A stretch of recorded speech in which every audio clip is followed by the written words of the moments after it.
Hey, Maggie here. So I want to walk you through the Cash Now campaign, which is one of the first things I get most of my clients to do because it's a tactic that most people don't use enough or they're doing it wrong. And this is how squeeze some juice out of lemons when my clients first start working with me. So let's dive in. All right. This is the Cash Now campaign or the email re-engagement campaign swipe. Now, the reason I get all my clients or almost all my clients to do this right off the bat is most people come to me with um, either they haven't emailed the list in a while or they've not been consistent with emailing the list or they're just not emailing the list enough or not of the right things. So it's usually one of those things.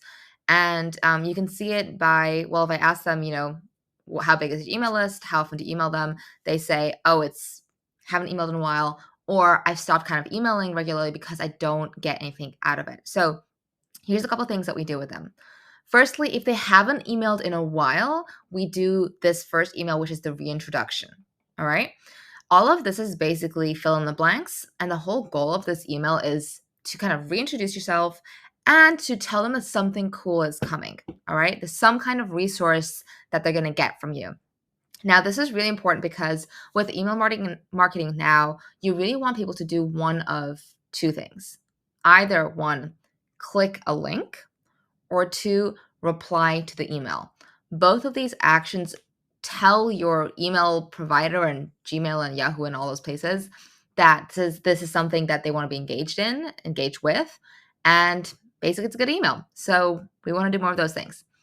So if someone hasn't emailed in a while, we send this email.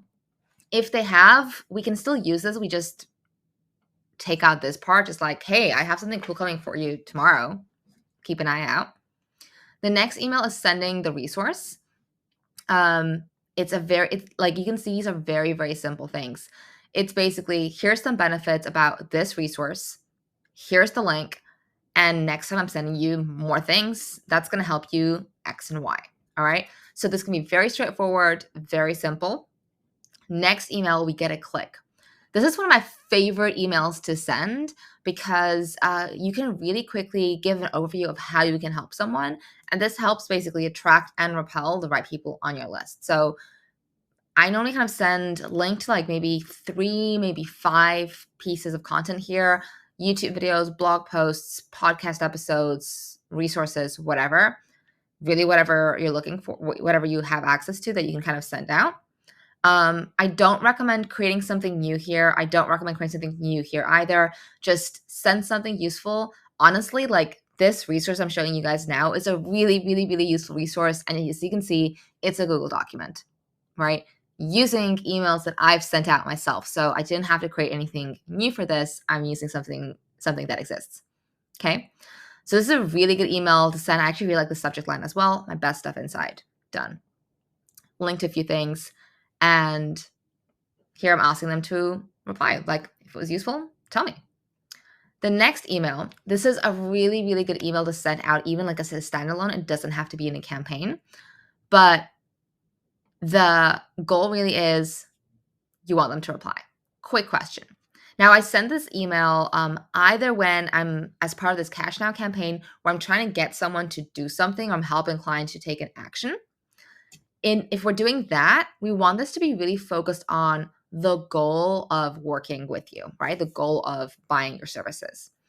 Now, the other thing that a lot of people don't do very well here is they don't ask people to do something in their emails. They're just trying to send value without ever having a strong call to action or telling them to do something. So that's why this works really well. The other reason or the other method I would use this with is when I'm doing some market research to test something out. So if I know, hey, in a few weeks or in a week or whatever, I want to sell a course on how to use AI to create more content effectively, I can send this email like a week or two before to gauge the waters, test the waters, if it's going to be useful or not, right? So I've had clients do this. They've received like 30, 40, 50 replies to small email lists just by doing this email. And it gives you engagement right off the bat, which is amazing for your email marketing deliverability. but it also shows you kind of like the hot leads. If you have any number of people reply, those are the people who are reading your emails, watching what you do, and they're interested in whatever you have on offer. So this is an amazing email to send out, even standalone, right? Just hit reply with a word, whatever, and do that. The only thing with this email is I would try to follow my template as closely as possible. Keep it quite straightforward. Keep it to the point. You don't want to make this, you want to make this like really stand out. You don't want this to be lost in paragraphs, and people kind of go wrong that way as well. So this is like the main set of emails. What I would do after this one is then I start kind of flipping back and forth between like value emails and direct call to action emails.